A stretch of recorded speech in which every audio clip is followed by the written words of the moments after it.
Taste the Daily.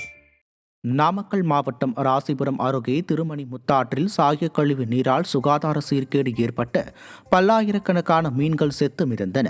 Rasipuram அடுத்த மதியம்பட்டி பகுதியில் சாக்கடை மற்றும் சாயக்கழிவு நீர் கலப்பதால் கரும் நிறத்திலும் நுரையுடன் செல்கிறது.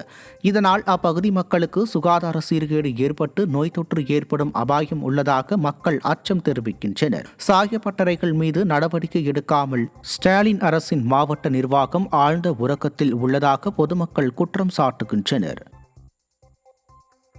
கடந்த 2-3 தினங்களாக சாய கழிவுகள் பிளஸ் சோகோ ஃபேக்டரி கழிவுகள் இரண்டையும் தொடர்ந்து இப்போ 4 நாள் விட்டுட்டு இருக்கிறாங்க. அதனால தண்ணி ரொம்ப கெட்டு போச்சு. விவசாயம் ரொம்ப பாதிக்குது. மீன் கூட ஆற்றுல வாழ முடியாத அளவுக்கு செத்து மதக்குது. அது சுகாதார கேடு இந்த பக்கத்துக்கு நிறைய ஏற்படுது. இன்னும் ஒரு வாரத்துக்கு இதே தண்ணி இப்படியே போய்கிட்டு இருந்ததுன்னா இங்கே சுகாதாரத்துறை ஒரு கேம்ப் போட வேண்டிய சூழ்நிலை வரும். இதை தக்க நடவடிக்கை எடுத்து இதன் மேலே இந்த சோகோ ஃபேக்டரி கழிவுகளை கலக்கிற ஆளுங்க மேலே தக்க நடவடிக்கை எடுக்கணும். அவங்களுடைய உரிமத்தையே ரத்து பண்ணணும். ராணிப்பேட்டை மாவட்டம் நெமிலி பேருந்து நிலையத்தில் அண்ணா பல்கலைக்கழக மாணவி பாலியல் பலாத்கார விவகாரம் தொடர்பாக அதிமுகவினர் யார் அந்த சார் என்ற ஸ்டிக்கரை இருசக்கர வாகனங்களில் ஒட்டிக்கொண்டு மற்றொரு குற்றவாளியை கண்டுபிடிக்க வலியுறுத்தியுள்ளனர். இளைஞர் மற்றும் இளம்பெண்கள் பாசறை சார்பாக நடைபெற்ற நிகழ்வில் 100க்கும் மேற்பட்ட அதிமுகவினர் யார் அந்த சார் என்ற ஸ்டிக்கரை தங்கள் வாகனத்தில் ஒட்டிக்கொண்டனர். இதில் கழக நிர்வாகிகள் பலர் கலந்து கொண்டனர். நீலகிரி மாவட்டம் உதகை நகராட்சியில் சாலை ஓரங்களில் கொட்டப்பட்ட கழிவுகளால் பொதுமக்கள் கடும் அவதிக்குள்ளாகின்றனர். உதகை நகராட்சியில் உள்ள கோடப்ப மந்து பகுதியில் போதிய தூய்மை பணியாளர்கள் பணியில் இல்லாததால் பல்வேறு பகுதிகளில் சாலை ஓரங்களில் கொட்டப்பட்ட குப்பைகள் அப்புறப்படுத்தாமலேயே உள்ளது. அப்பகுதியில் உள்ள பொது கழிப்பீடம் உரிய பராமரிப்பு இன்றி துர்நாற்றம் வீசி நோய் தொற்று ஏற்படும் அபாயம் உள்ளதாக பொதுமக்கள் குற்றம் சாட்டுகின்றனர்.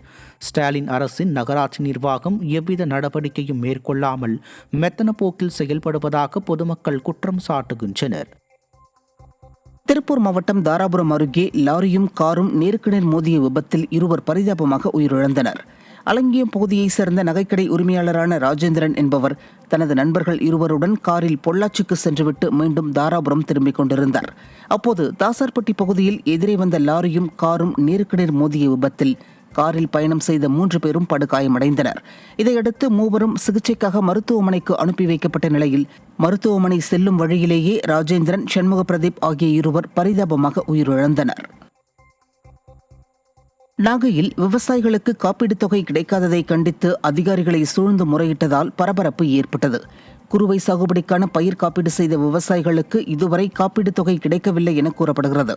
இதனால் ஆத்திரமடைந்த விவசாயிகள் திருக்குவளை வட்டாட்சியர் அலுவலகத்தில் அதிகாரிகளை சூழ்ந்து முறையிட்டனர். திறனற்ற திமுக ஆட்சியில் தங்களுக்கு இருண்ட காலம் இருந்து வருவதாக விவசாயிகள் வேதனை தெரிவித்தனர்.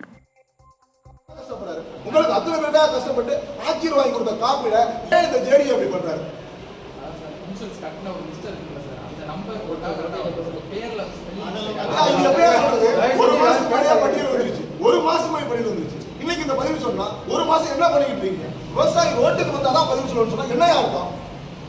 உங்க பதவியை பாதுகாத்துக்கணும், தேடி கொடுக்க கூடாதுங்கிறாரு. அதாங்க ஓப்பனா சொல்லிட்டு எங்களுக்காகவே அவ்வளோ